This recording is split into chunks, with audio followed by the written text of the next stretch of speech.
I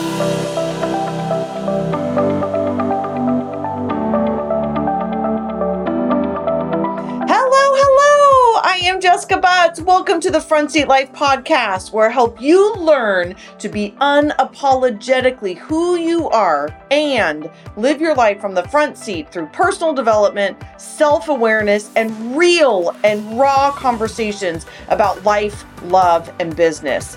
I'm a former psychotherapist and couples counselor turned author, speaker, coach, and lovingly, well, I hope so anyway, been nicknamed Jessica Kick Butts because I believe sometimes we need hand-holding and sometimes we just need to be told the freaking truth, even if it hurts a little. So each week I'll be sharing truth bombs, life lessons, powerful interviews, and intuitive insights to empower you to get up, show up, and live your life in a new, powerful, authentic way. So if you're ready to climb into your front seat and embark on a journey of total transformation, you have come to the right place. Start your engines. Let's do this.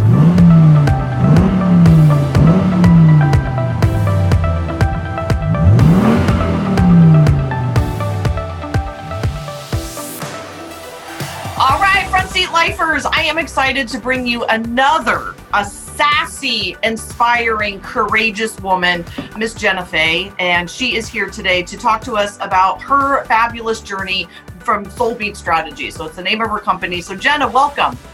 Hey, thank you so much for having me here, Jessica. I'm really excited to be here with you. Yeah, I'm thrilled. So this is my second year doing the podcast. The first year felt like a whole lot of education. Like I went kind of balls to the wall and I just did a shit ton of education, went absolutely crazy. And this year I'm really, really inspired. I changed the cover photo. I changed the intro a little bit, a little more Jessica Butt kicky. Not that I'm not normally that way, but I want to bring other women on. I want to have this conversation. I'm personally craving it in my life. And so I have a sense that there is a collective urgency for women to be having these kinds of conversations. I just recorded an episode yesterday with my dear friend, Sarah Dean, and I was on fire just talking about women's rights and, just getting excited about who we are in 2020 in this world and how we can go after our dreams, how we can be unapologetically who we are, how we can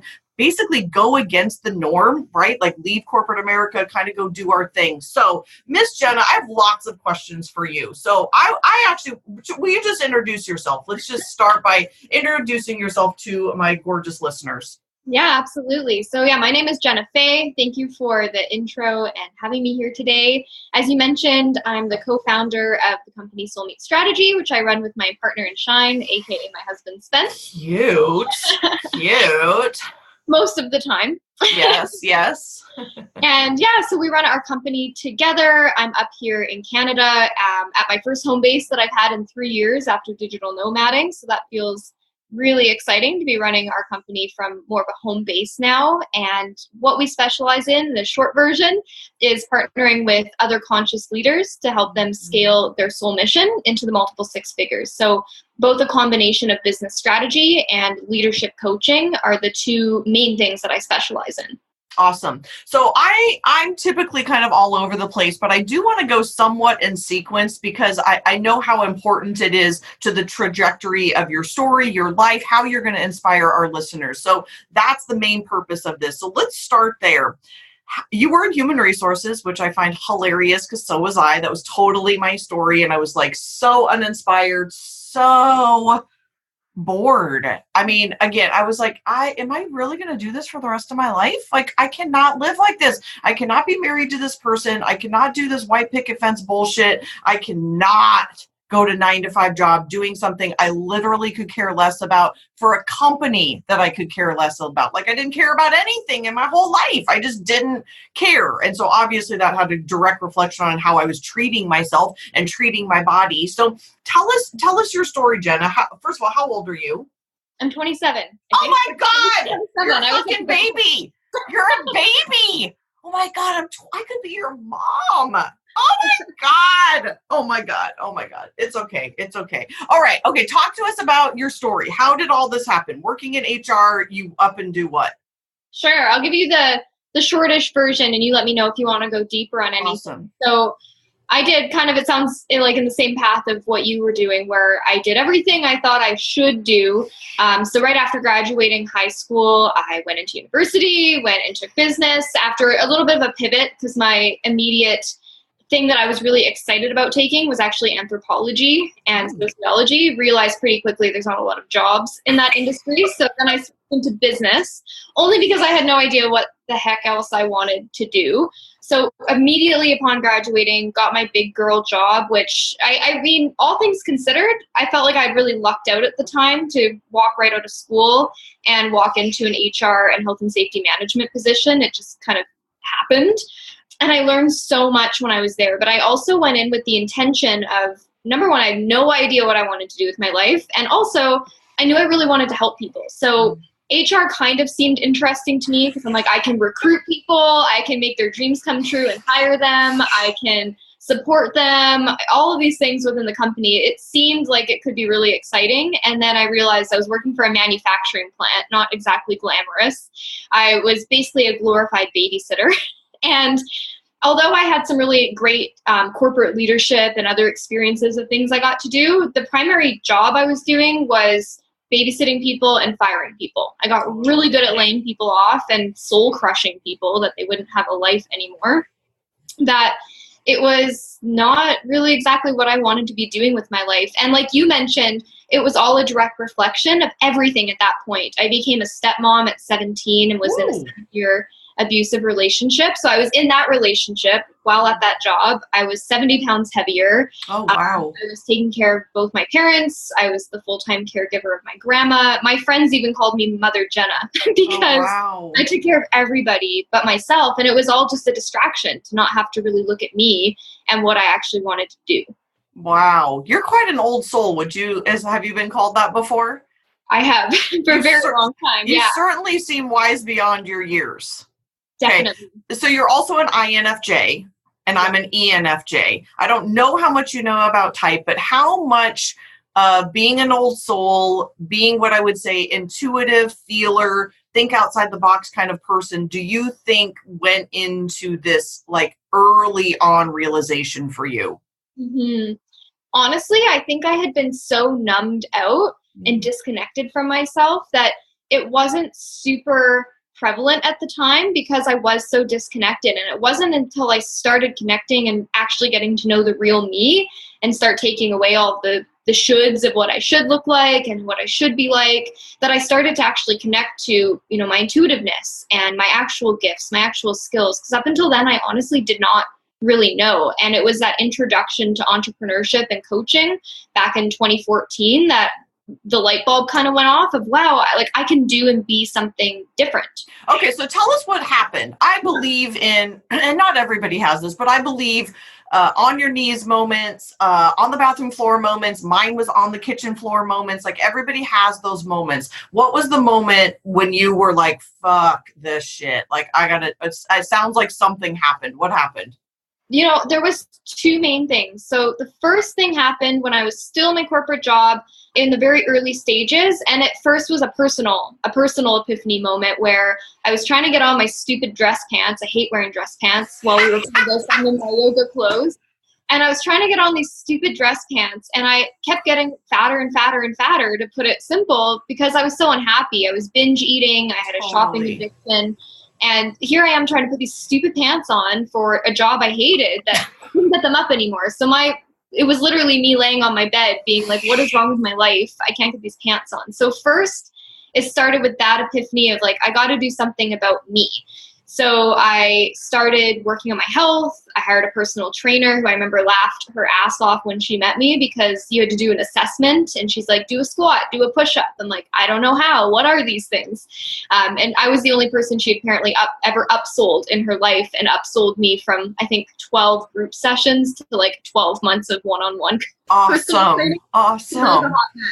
So it started with my own transformation of just literally feeling better, starting to lose weight, which then had the trickle effect of more confidence and eventually had me leave the relationship I was in, which basically led to my second epiphany where I was still in the corporate job. I'd had all this inner work that was going on. During my health transformation, I got into network marketing with a health company. And that was my first real taste of entrepreneurship, but I didn't really know like how to make that a full-time kind of thing. So I was more of a product user. But what will you pause 1 second? I think this is a very pivotal thing that you just said, that my listeners, I always love thinking about them. And I think they're driving right now. They're at the gym. They're doing something. And I think they're saying, but wait, pause, just like I am. Because a lot of my listeners, as a lot of people, women in general, are having that moment where you had of, how old were you? Young, it sounds like 21, 22? Yeah, I'd say about 22. Okay. So at 22, I want to know the feelings going on with you about that transition, Jenna. So you have this fine corporate job, you're leaving this relationship, you're losing a bunch of weight, you're going down the personal development track, which I'm going to guess means you had to cut some people out of your life. You had to make some changes. And I want you to tell us what that was like. Mm-hmm. I think for me, what it was like in the moment was equal parts empowering of feeling things I'd never felt before. You know, I had been bullied in school. I was a very introverted person. I didn't really leave my house minus going to work. I didn't have a lot of friends. So there was this empowering part of starting to find more community and a connection to myself that I never knew was possible. But at the same time, and I'm sure you've experienced this and your listeners have too, where you still have like your inner critic, you still have your gremlins. So I feel like at that point on the journey, both noises were still pretty loud. So I still had a lot of like, who are you to do this? You're not capable of that. Like, you're not worthy of this. But then I had this new voice as well who was like, you totally got this, girlfriend. Go for it. So I honestly feel like it was a very conflicting time in my life for me of like, it could have gone either way. Mm-hmm. Did you have any backlash from people, parents? Okay, yeah. Talk to us about that, because that's, I always, I think it's a progression. I mean, you're in it, right? It's a transformation. It's never done. Like, I mean, people are, people say, I don't know, they think, oh, we've got it all together. I assure people, I do not have it all together. I'm just a little bit further along than some people, but we're always transforming. And I think at those pivotal moments, we have to make some really tough decisions. And I think back on mine when I kind of left all of them, right? And you were about to get into your next transformation, but it's when you choose to leave, what people are saying, what people are thinking, people are watching, there's some judgment. Why don't you just do this? What about health insurance? What about your marriage? What, all the things. So how did you combat that? Like, I need to do this thing for myself. Yeah, and there was backlash. I mean, everything from obviously leaving the relationship I was in was not easy, and that ended in a restraining order, and there was a lot of healing to happen from that. So that was like major backlash because no one took me seriously. And for those of you that have been in a bad relationship before, you've probably been in that place where you've said you're going to leave, but then you don't actually leave, and nobody really believes that you're really sticking to it. And I didn't really believe it either, but I feel like I had created such a big circumstance with that it kind of had to happen. So that happened. And there were so many things from friendships, family relationships, people who were saying everything from, I don't even know who you are anymore. Because it's disrupting, right? You're literally creating a new identity for yourself. So it wasn't just the internal voices, there's these external voices of people being like, who are you to do that?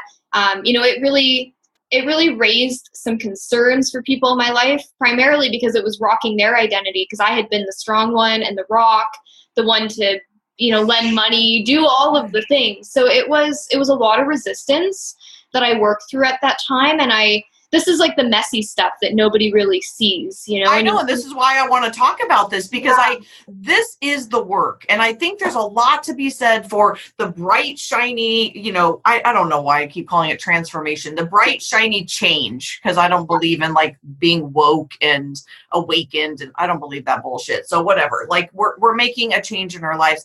And the reality is there's a lot of what you're talking about. And I like to remind people of this. I want people to know it is 10,000 1,000 times worth it, but it is not always an easy uptick trajectory. It's not always this like, oh, it's just fine and you're going along. There are bumps and people bash you and you go down. And some of the time it's your family too. And you just said something very powerful. And I was thinking the same thing, is that when we change, you, me, anyone listening, it rocks other people's world because it also shines a light on them that they are not changing. And people, misery likes company.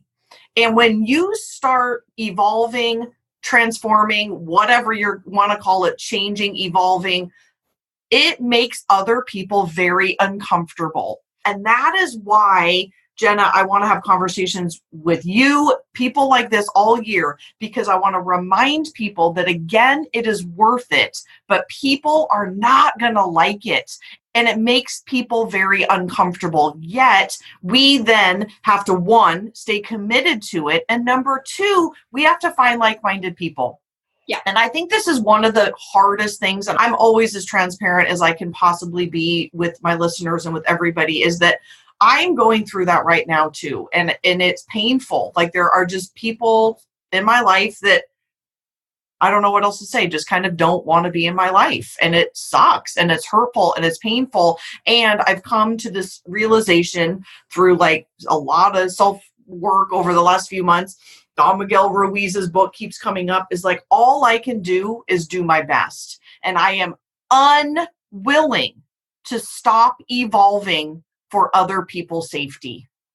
I am unwilling to stop evolving for others people's safety. I'm just unwilling to do it. And that means sometimes I have chills right now. I just gave myself chills. Yeah, like you got to put that as a quote. Everybody keeps saying this. Every time I do a podcast, they're like, you got to use that as a quote. But I personally am unwilling. And that is the uncomfortability of growth. That is the uncomfortability of evolving. That is the uncomfortability of entrepreneurship for sure. It's the uncomfortability of leaving a relationship and getting into a new relationship, traveling. I mean, what you're about to tell us about. So yeah, girl, this is not always easy. So thank you for being so honest about the fact that, it's not always this easy upward trajectory. People get pissed. It's uncomfortable. There's lots of tears, all the things. Yeah, it was 100% not easy. And I think in terms of like tangible tips, when I think back to that point, and honestly still to this day, was all about evidence creation, because I had lived this particular reality in my little bubble and everything was comfortable. I had gotten to a point of being so comfortable being uncomfortable in my life, whether it was with my weight, if it was being complacent, staying in my job, being in this relationship. I just become really comfortable being uncomfortable. And I had to start taking like little steps, the little steps that nobody else really notices but you. And it feels really messy at the time. But for me, it was one little thing at a time. It was, finding the network marketing company for the health product. It was putting it in my body. It was hiring a personal trainer. It was leaving the relationship. It was like one thing at a time that slowly built up the evidence of a new reality, which also boosts your confidence to be like, okay, well, I also have this evidence as well of this new path. Whereas before, when you first start, you don't really have any evidence. You have to start somewhere with that action piece where you just kind of grow the muscle a little bit more and a little bit more. So I had started to bulk up those muscles a little bit by the time I left my corporate job. I had met my now husband, and there was probably an 8-month period where I was still at this job. I was dabbling in entrepreneurship, but I was also calling him at lunchtime at my job saying, I can't do this anymore. I can't be here anymore. And my kind of second epiphany was, like I mentioned earlier, I had to do a lot of layoffs and a lot of firing due to the economy. And everybody at the company I worked for was extremely tight-knit. Like people who had been there for 20, 30, 40 years on the manufacturing floor. And it was like sons and moms and daughters, like everybody knew each other. And on people's birthdays, the company would give them $20. So it was one particular guy's birthday, and I was the one who would give out the birthday cards. And so I had a stack of birthday cards on my desk. looked at the one guy's name and I paged him on my phone from my office, and I had blinds and I could see the manufacturing plant through my office, and I paged him and I like looked through the window and I saw him. It took him 20 something minutes to get to my office because he hugged every person on the floor till he finally made it to my office. And he walked into my office and like fell to his knees literally and was like, "Okay, Miss Jenna, I'm ready." And I handed him his birthday card and he started sobbing. And this was like a 50, 60-year-old man. He's like, "I'm not fired today." And I said, no, it's your birthday. We would not never do that on your birthday. And he's like, "Oh, thank you so much." And he was so grateful, but so upset. And I realized what I was doing with my business. Literally, I'm like soul crushing people and telling them they don't have a job. And people who they genuinely, I like to think, liked me there, but they had they feared me. And that was not how I wanted to spend my life. So it was literally a couple days after that I put in my notice. I had no plan. I don't necessarily recommend that, but I had no exit strategy. I was still over $20,000 in debt from my ex, and I quit and was like, I'm going full time in my business. And then we started traveling shortly after, which kind of led the journey of now where I am today. So I want to get to that right after this comment. What you just said is very important for people to remember, and a big thing I would say for my girl boss group. So I have Front Seat Squad where I just, talk about front seat life stuff. And then I have a girl boss group who are just beginning entrepreneurs, and then a mastermind for lady bosses that are leveraging their business. And the girl bosses have, and I think everybody does at this level, and possibly we do at all levels, but specifically it's easier in the beginning to focus on what's not working versus what you just said is I'm looking for supporting evidence of why this is going to work. And girl, that is an amazing thing that you were able to do at such a young age. I think that's hard to do at any age, but that is something that I think specifically early on entrepreneurs or anybody who is looking to make that shift like you were, instead of looking, because there's a lot of shit that fails in the beginning. I mean, there's a lot of stuff that fails in the beginning. And what we can do is look for supporting evidence of no, it's not working. But what you said is looking for supporting evidence of it is working. And I can actually do this because I believe in universal energy 1,000%. And I also believe in God 1,000%. And I believe that we are given signs from God. Like he can't come down and speak to us, but oftentimes there are ways that he can speak to us through supporting evidence, but we have to open up our eyes and pay attention to what those signs are so that we get what you were talking about. So that is really, really, really great advice. Thanks. Yeah, I always think of it like we have our blinders on, and as we move forward on our journey, it's removing those blinders because there's all these things that are right there, but we have to actually turn our head to see them. And one of the things I always say to our community is to hold the vision, not the circumstance. And I feel like that is so important no matter where you are on your journey, is to have clarity and connection to at least the direction of where you want to go and what you want to create. Obviously, it can be messy and it evolves, but to have somewhat of a vision that's going to keep you moving forward and not to get so caught up in the circumstances. Like you said, the things that fail, the things that don't work, the inner critic thoughts, those are all just the circumstances. And people love to stay in their circumstances because it's familiar discomfort.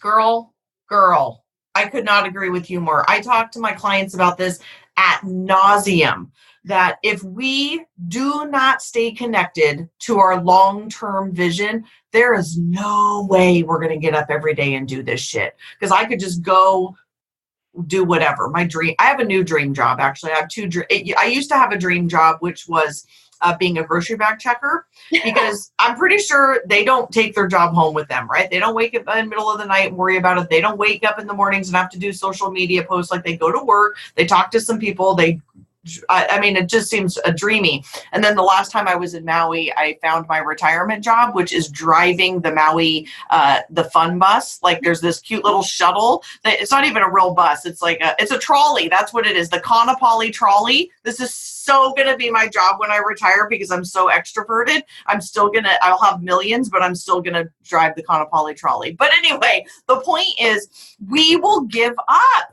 And you're right, the circumstances as you're building are not great. You got $20,000 in debt. I was going through a divorce. I had $50,000 in debt because I had just gone back to graduate school. You know, the circumstances were lined up that, girlfriend, you better go get a job. Yet the vision is, that does not line up with this vision because I got some shit to do. So I quoted you, by the way. I have a quote from this episode and now you do. Hold the vision, not the circumstances. Jenna Faye. Nice job. Nice job. Okay, let's finally get to okay, so you quit this job. You're with this new guy, your husband. What's his name again? Spencer, cute. What did you call him? What is he? My partner in shine. God, that's so cute. Adorable. Okay. So tell us, you go and travel for 3 years, and this is getting to kind of the soul meet strategy part of this. So talk to us about the traveling and how that lines up with how you find the steps to your soul mission. I think every entrepreneur wants to know this. I'm not going to lie. I want to know this. How do we stay connected to all that? I'm guessing all of this is interrelated. Yeah, they're also interconnected because so Spencer and I met when I was in my network marketing days, still in corporate. I prospected him on Tinder. Ladies, don't do that. It worked out for the best, but oh my God, I don't know how often. Yeah. So I had gone on a really bad date after leaving my relationship that my girlfriend set up for me on Tinder. And he tried to sell me some sort of something from a network marketing company. Oh my God. Like, no more dates. I'm going to be single forever. But I already had this one booked with Spencer. So I thought, you know what? I'm going to go and just do what this guy did to me. And Spencer looks pretty fit. I think he'd like some protein shakes. Let's see what's possible. So we met in person and he moved in a week later. Oh my God. Oh, wow. And literally our company kind of started the week that we met. Like, it was so weird. We met and he moved in. We knew we were supposed to do things together. And within, less than a year, like, I quit my job. Spencer was going through some really big depression of like, what was his soul mission? What was his purpose? He tried some other businesses that didn't really align for him. I was making this big leap.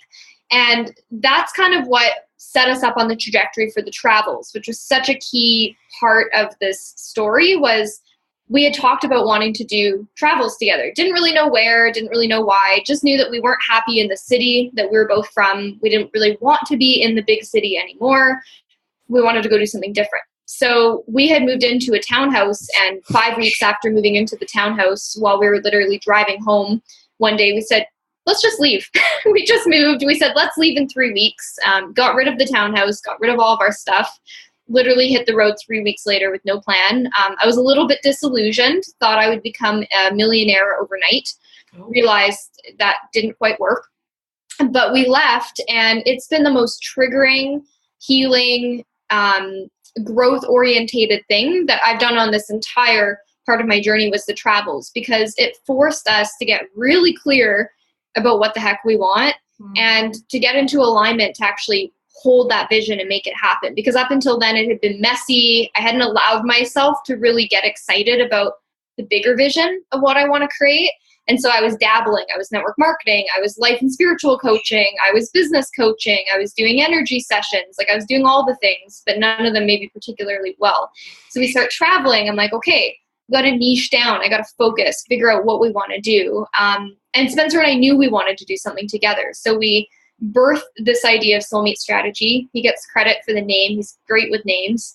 Came up with this idea because we're so passionate about the rise of consciousness within humanity, the collective healing that is taking place. And we both share the belief system that business, especially entrepreneurs, are like the secret key to making that thing happen. Yes. And it became very clear to us that our soul mission, the vision that we're holding, the mission that we are on, was to support the other entrepreneurs on their journey of that. Because there's some, as I'm sure you see, there's some serious gaps in the industry of either really talented, amazing people who don't have the profitability and the visibility to actually make the ripple effect. I always say the ROI is two things. The ROI, like return on investment, but also the ripple of impact. And so many people aren't making that kind of ROI that they're capable of. Yeah. Or there's people who are way too much into the strategy that they're still disconnected Totally. from themselves and their vision. So the idea of soulmate strategy was to bring those two things together, that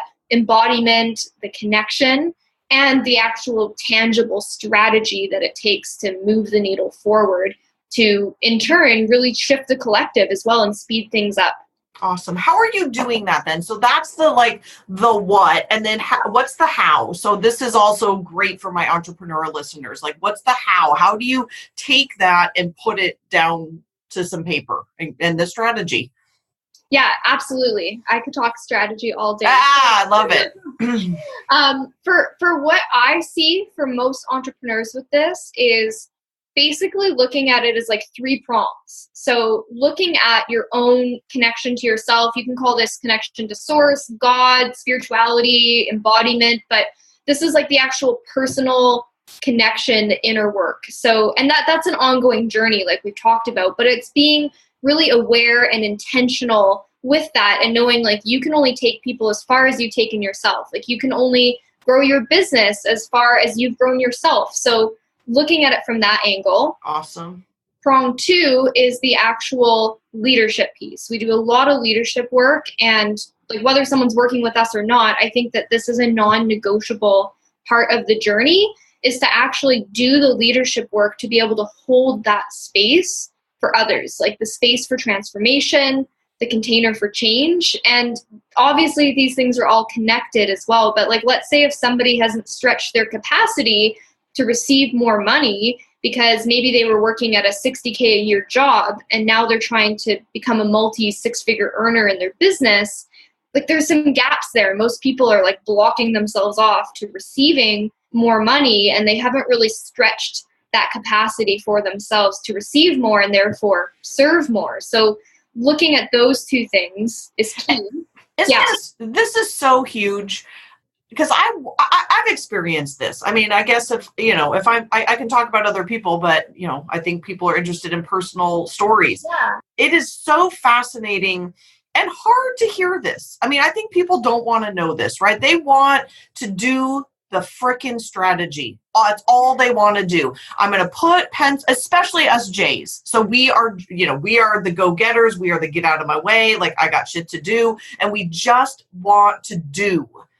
But the other side of it is this being piece. Yeah. So when I think about my journey, it's been, it's basically 6 years since I started my life over and got divorced, started over, did all the things, my dating when I first started was awful because I had no self-worth, none. I mean, it was embarrassing. Like, if I look back on it, it's embarrassing, but it is what it is. It was part of my journey.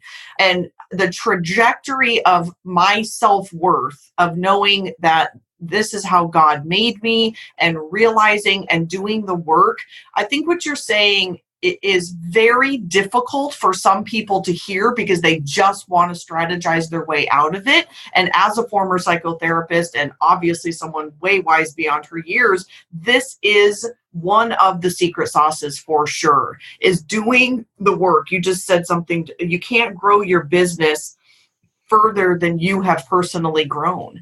And I have to say, I have personally experienced this many, many times. And it's one of the reasons that I like to call myself Jessica Kick Butts, because sometimes people just need to hear this. Like, I just had a conversation with one of my lady bosses, and she didn't talk to me for 2 weeks, maybe longer actually. And she came back and was like, basically like, fuck you. I love you. It's exactly what I needed to hear. I've been licking my wounds. That hurt. That was awful. And you're right. And I love you. And let's move forward. And so it's a lot. It's a lot of work. So what's number 3? Yeah. And just on that too, one of the big things that ties those other two pieces that I think connects to what you were saying is, I really believe that our businesses are our greatest mirror, especially as entrepreneurs, because it shows you your own gap. And like you said, everyone wants the strategy, they want the quick fix, they want the wins, they want to make the cash flow, the impact, but it's like how you do anything is how you do everything. So one of my favorite sayings. That's hilarious. I say that all the time. Yep. Yeah, and if you're throwing yourself into the business and strategy, which I've done, I've hit the burnout, I created adrenal fatigue. It's like it always catches up to you somewhere. And where else is that showing up in your life? Like I noticed that pattern had played out in my business, where in the early stages before entrepreneurship, I took care of everybody else but myself as a distraction to not have to look at my own shit. And then I did the same thing again with my business, just in a new way, where I'm like, I'm going to focus on everybody else. I'm going to focus on strategy. And it was the same thing. It was a distraction from not having to prioritize my self-care, to connect with myself, to work on the being instead of the doing piece. And it's like you can hustle your way to 100K. I really believe anybody can, because I actually agree. But then after that, shit gets real. After that, like, you can't scale something because either you're going to be burnt out or nobody really understands what you do, and you just hustled your way to get some people to say yes. That you're like my soul sister. You're like my dark-haired soul sister. I seriously cannot agree with this more. And this is why I talk about there's the steps. You have to first, who are you? Yeah. Then where are you going? And then how are you going to get there? Because there's so many people that do all the mindset stuff, but none of the other stuff. Like, you can't mindset yourself into $500,000 or $1 million. You just can't do it. And you certainly can't just focus on the third, like, how am I going to get there? That's all the strategy. But if you don't know who you are, if you're not doing the self-work, if you don't figure out your type and how you are and your family of origin and all your triggers and all your stuff, all this is going to fall apart. And you are so right about your business being a mirror. Like, it is, I mean, yeah, it's awesome and terrifying. Like, every time I hire a no coach, I'm working with Kate Northup right now, and I'm like, okay, buckle up. Like, here goes the personal ride, but also the business ride. Like, we're doing a meditation yesterday, and I'm crying, and I'm like, oh, for God's sake, like, I'm already in the thick of this. Like, this is fantastic. So yeah. So those things, those are all huge. And then number 3, when it comes to the strategy piece, the business piece within the business, one of my mottos is simplify to amplify, because I'm sure you probably agree most people are doing way too much shit within their business. They're trying to do it all, and then it leads to doing a lot of things, but none of them really that well. Totally. Well, like all the symptoms that come with that. So the motto is simplify to amplify. What we teach within our model of, once you are clear on your soul mission, and just to be clear for everyone listening on that, it's going to evolve. Like, your soul mission is like what excites you, and how can you link that up to impacting other people and your own personal vision of what you want to create. So, like, an example, my soul mission is going to continue to expand. The high level view is I deeply know that the work we're doing is helping to raise the collective healing. Like, that is like the bigger soul mission of I know why we're doing what we're doing. But then I still get more clear of, like, I know 2020, my mission is to help 50 different conscious leaders create multiple 6 figures so that we can help add at least $12 million into the global economy through conscious businesses. Like, that's the mission for this year, which helps with my own vision of crossing the $1 million mark with our company this year. Like, it's all interconnected. So the actual steps, once you can connect and feel clear on that, and don't overthink that either, because so many people are like, wronging themselves and overthinking, like, is this the thing? Like, the thing is literally what excites you now, and how can you really deeply connect to that?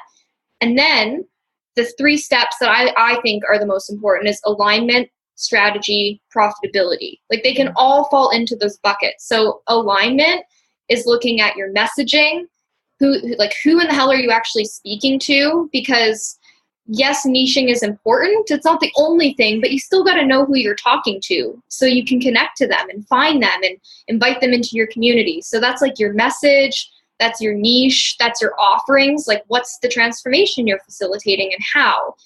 The strategy piece is the growth. Like, what are you actually doing to make those things happen? So, like, what's your marketing strategy? How are you developing yourself as a sales leader?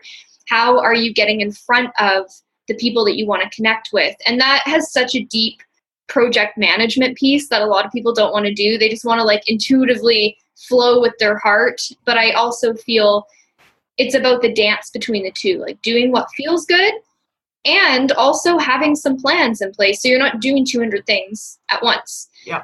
So strategy, and then profitability is actually knowing your numbers. having the connection of all the things that you're doing to make sure it's on purpose, because cash is ultimately king. And if you don't have cash flow in your business, you have a project. And if you have a project, then that's cool, but you're in the business of charity, which is fine. And then you need to like look at your actual model of what you're doing to make impact that way versus with a business impact, because they're two very different animals, really. Yeah, you're speaking the truth, sister. I mean, you're just straight up speaking the truth. I teach the same things, and I love this, and I love how clear and honest you are about it, because what I find is the majority of entrepreneurs are definitely intuitive types. You're one, I'm one.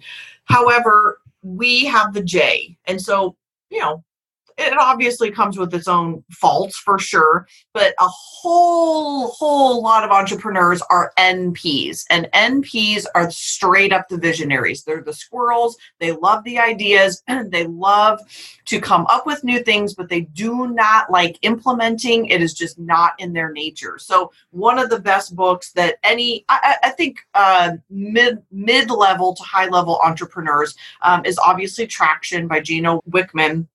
And then also Rocket Fuel. That book, like, straight up just gives me permission to be the visionary. It gives me permission to dream and to go away and take trips and be the visionary, and knowing that at a certain level, you've got to hire that integrator. You've got to hire a team to help you do the thing. Because one of the things that I preach all the time is you cannot be good at everything. It's not the same person. An S and an N are two very different people in a business. And all the N's, all the visionaries, all the intuitives absolutely need that integrator. I mean, even Amy Porterfield talks about it. She's an ISFJ, possibly an ISTJ. But she talks about the fact that she actually is supposed to be the visionary in her business, but she actually struggles with it because she's such an S. And so she actually has to have people around her to help her with the visionary, because her natural role is actually more of that integrator.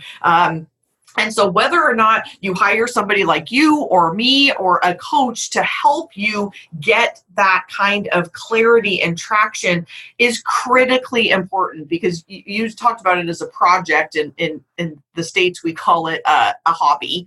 And basically you have a hobby, and yet as a collective, like, you want to raise the consciousness. I want women to kick some fucking ass is what I want. I want them to out-earn everybody. I want them to create a legacy. I want their kids to be proud of them. I want them to be proud of themselves. I want them to create wealth and those kinds of things. And it takes what you're talking about, strategy and growth and profitability. I just started Profit First.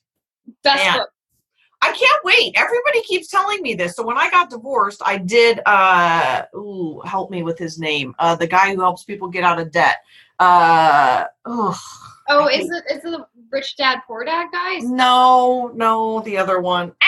Everybody listening's like right now, like, you dummy, his name is something, and I'm forgetting. Anyway, everybody knows it helps you get out of debt. I'm pretty good at this, and I've got a bookkeeper and all the things, and a tax accountant, but yeah, I can't wait to read Profit First. It's really good. Anybody listening, even if you're not making much money yet in your business, it's worth reading it, and some of it's going to go over your head, and that's okay. But even if you take the basic principles and just set up your accounts, because it's helping you step into that, right? So it's like you want to prepare yourself for that next level. So even if 99% of your money goes into your personal account right now, because that's what you need to do to pay your bills, that's okay. But as you start to earn more, it's like you're going to have systems in place to support you. And like, that's the strategy piece that most people resist. And then they don't know where their money's going, and they're over investing. They're treating their bank account like a piggy bank from their business, and it's not setting them up to be a sustainable business as the global economy really shifts. So that's something really important. If you're committed to impact, then that means also committing to your relationship with your finances, your relationship to money as well. Awesome. Dave Ramsey is his name. Yes. I tried to not interrupt you, but I was like, Dave Ramsey, Dave Ramsey, Dave Ramsey. Don't forget it. Dave Ramsey. If you need to get out of debt, like, I swear that book is written for intuitive types. Like, it was, I read that thing in a weekend. I was like, this is gold, and it's so obvious. And I heard Profit First is really obvious too. So anyway, okay, we are getting up to an hour here. Like, we can talk. I bet we could probably do this for 4 hours, but we're not going to do that today. So give us some closing thoughts. Like, what last closing thoughts, and then obviously tell us how we can find you, because you're freaking brilliant. I've so enjoyed this conversation. So give us some closing thoughts, and then how we can find you.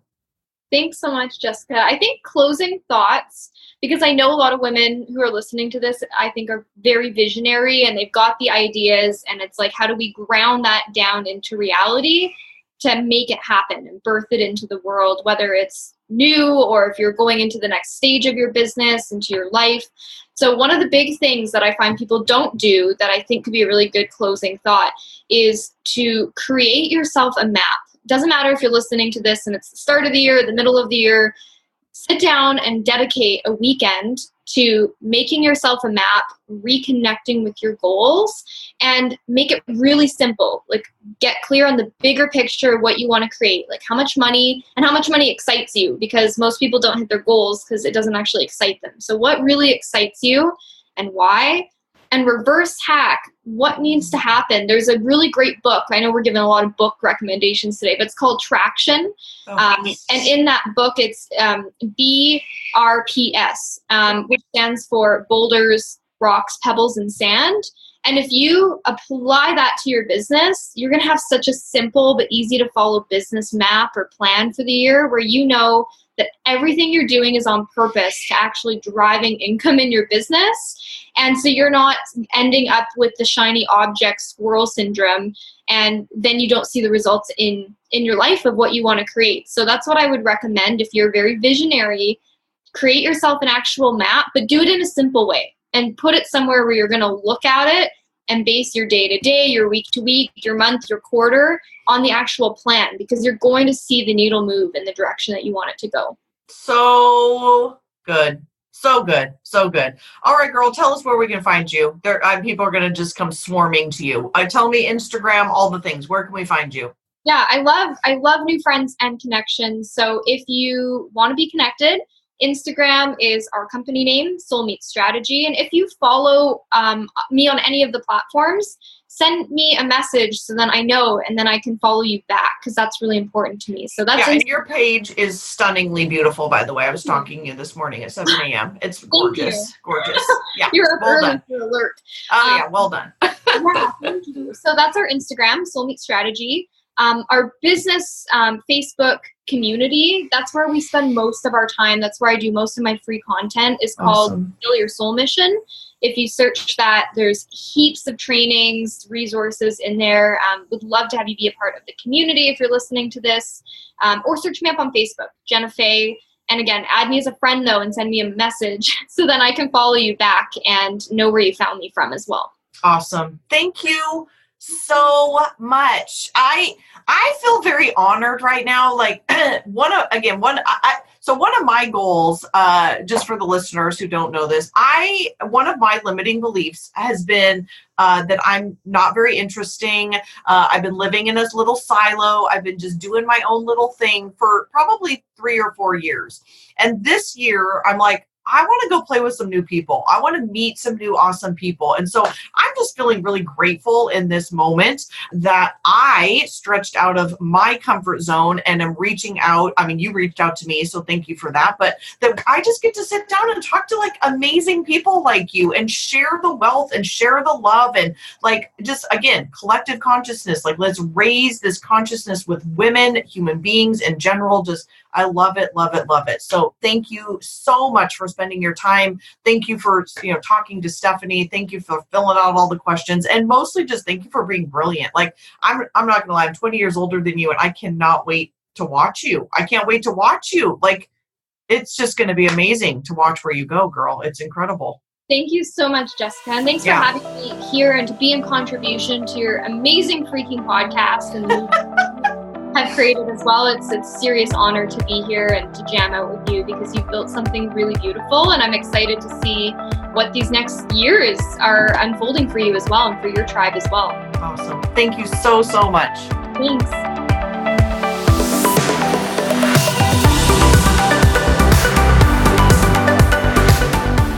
From the bottom of my heart, truly, thank you so much for listening. I know that you have a ton of options, and the fact that you are taking time to listen to the Front Seat Life podcast means absolutely everything to me. If you're interested in learning more about the Front Seat Life way of life in the community, there's a couple ways that you can do that. First is always starting with your personality assessment tool. It's available on my website at jessicabutts.com. It's totally free, and it will help you figure out your personality type so you'll have some idea of what we're talking about. Next is, if you're interested in hiring me for a keynote or some coaching or strategy days or the fabulous and amazing Front Seat Life community, you can find out all about all of that at jessicabutts.com. Thank you so much for listening, and I'll see you next time.